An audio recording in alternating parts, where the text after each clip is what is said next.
Have you ever had one of those days where everything seems fine, yet a single message, a careless comment, or a thoughtless word from someone instantly shatters your mood?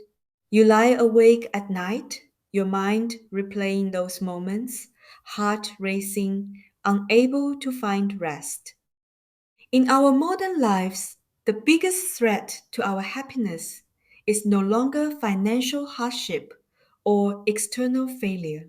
Instead, it's the chaos inside our own minds, the emotional storms stirred by the bombardment of opinions, drama, and noise all around us. This internal turmoil consumes us quietly but relentlessly. If this resonates with you, then today's conversation might be exactly what you need. Hello, everyone. I'm Manya. Welcome to Life Wisdom. Today, we're diving into a topic that touches every one of us deeply: how to protect our inner peace in a world that constantly threatens to disrupt it. So, how can we reclaim our calm? How do we cleanse our lives of those people and situations that disturb our peace? This isn't just about managing relationships. It's a journey back to ourselves, a practice of winning back control over our lives. Ancient wisdom holds the key. The I Ching teaches us only when the heart is at peace can one truly govern, and only by governing can one attain. In other words, no matter how intelligent or hardworking you are, if your heart is unsettled, you will only make mistakes. Inner peace is the foundation for clear thinking, wise decisions, and genuine joy. Consider this: the greatest growth in life is not in wealth or success, but in learning to protect and nurture this inner calm. The fastest path to achieving this is consciously distancing yourself from those who disturb your peace. It sounds simple, but is incredibly difficult. Why? Because we fear offending others, we dread conflict, and we fear loneliness. Often, we stay in draining relationships just to maintain appearances or out of obligation, only to lose ourselves in the process. Why do we do this? Because we are all too easily bound by emotions and trapped by human nature. We get caught in others' emotional entanglements and schemes, slowly being worn down bit by bit. Buddhism calls this leaving suffering to find joy, and the first step is leaving those who cause chaos in your mind. This is not cruelty, but self rescue. In fact, the greatest drain on your energy is really your work. It's the people around you. Some people's presence unsettles you instantly. Some phrases can make you anxious all day. Some who seem caring are quietly comparing or manipulating behind your back. If you don't learn to distance yourself, your heart will be slowly eroded.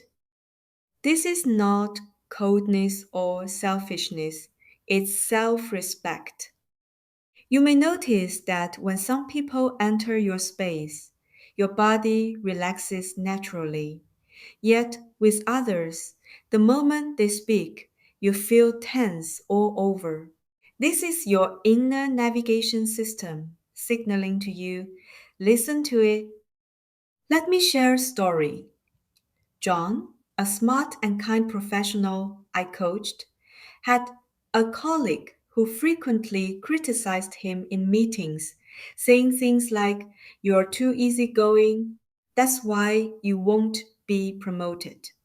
John pretended not to care, but inside, he replayed those harsh words over and over.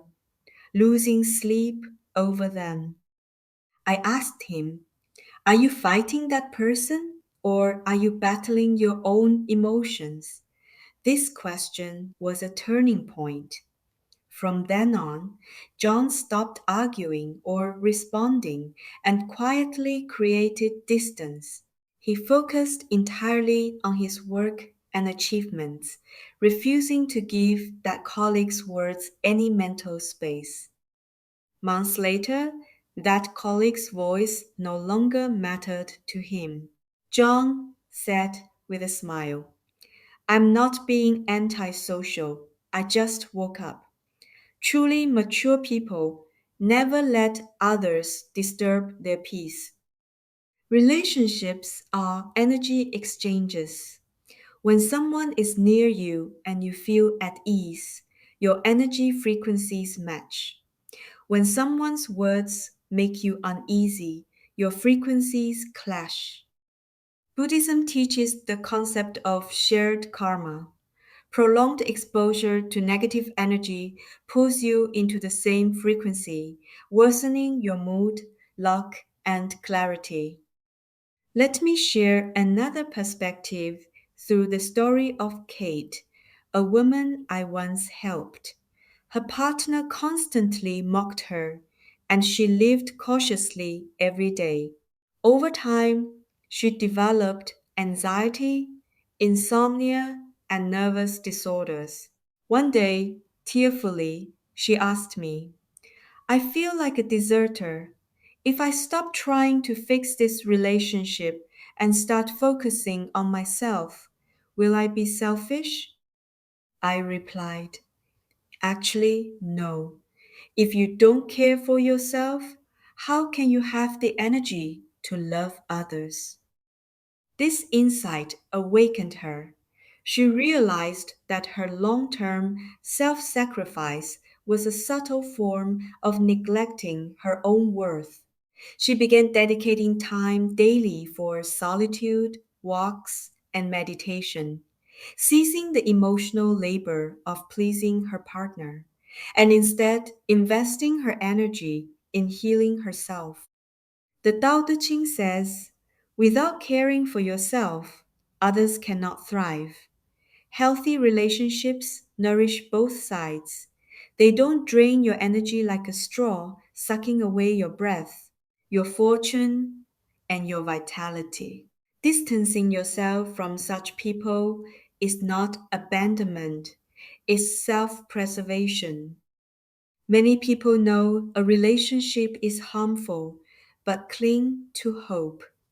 Maybe he'll change, or maybe if I try harder, only to sink deeper and emerge bruised and broken. Remember, not everyone is worth your effort to save. Some people remain stuck, no matter how often you help or advise them. In those moments, the real thing to let go of is your own attachment. Breaking free means breaking away from the wrong relationships, wrong ideas, and wrong attachments. Many fear breaking because they associate it with loss and pain. But the I Ching teaches us that breaking is necessary to build anew.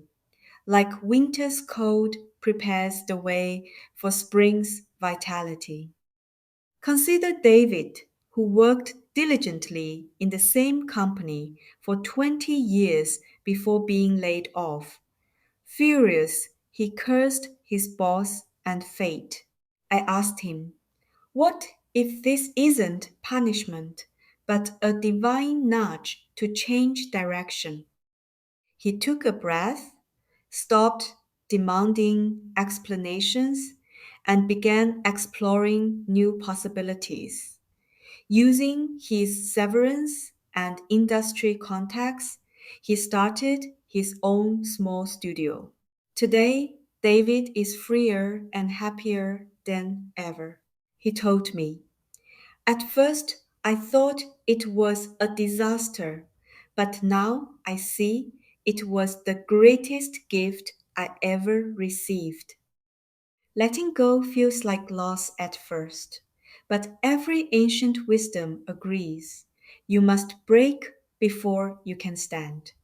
Winter must pass before spring arrives. Old must leave so the new can grow. You must destroy old, unhealthy ties and beliefs to build your true self. The hardest thing to manage is never difficult co-workers or family. It's the voice inside your own head. People easily thrown off balance are those controlled by their emotions. The angrier you are, the more you're controlled. The more anxious, the worse your decisions. And the most hurt is yourself. I once had a student named Jane who was ostracized at work. She was furious, wanting to quit but afraid of appearing weak. She couldn't sleep. I asked, "Who are you really punishing with your anger?" She realized it was only herself. She shifted her approach, no longer reacting to noise, instead, practicing meditation and introspection, calming her mind and refocusing on her work. 6 months later, after some personnel changes, those who targeted her left, and Jane earned a promotion thanks to her steady performance. She told me, "I almost let my emotions ruin my future. Now I see them, accept them, observe them, but I don't let them lead me anymore." All change begins by looking inward. Breaking the old to build the new is ultimately breaking and rebuilding the heart. Only when your heart is calm does your fate stabilize. If your heart is anxious and complaining, the outside world will reflect chaos. If your heart is clear, calm, and grateful, your environment flows smoothly. Life keeps changing. The only thing truly under your control is your inner state. When your heart is clear and peaceful, the outside world often becomes clear and peaceful as well. True maturity is not measured by what you have, but by what you're willing to let go. Old grudges, unhealthy relationships, the need to please everyone. When you no longer allow others to rent free space in your mind, you've truly taken back your life. Let go of the wrong people, the wrong attachments, the chaos in your heart, and your destiny will naturally shift. At that moment, you'll realize letting go isn't losing, it's winning yourself back. There is no permanent stability in life, only cycles of change. Breaking and building is a revolution of the heart. Only by daring to break distractions can you build a strong self. Only by daring to let go can you embrace true rebirth. When your heart is no longer restless, your soul is finally free. Protecting your peace is not rejecting the world, but saving yourself. Starting today, try to listen to your inner guidance system and distance yourself from those who disturb your peace. When you quiet your heart, you'll find your work, relationships, and even your life's path quietly shift toward ease and happiness. Thank you for listening.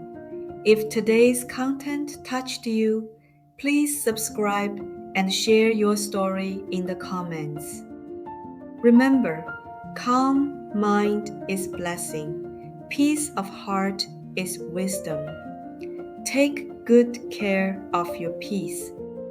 I'm Manya. See you next time.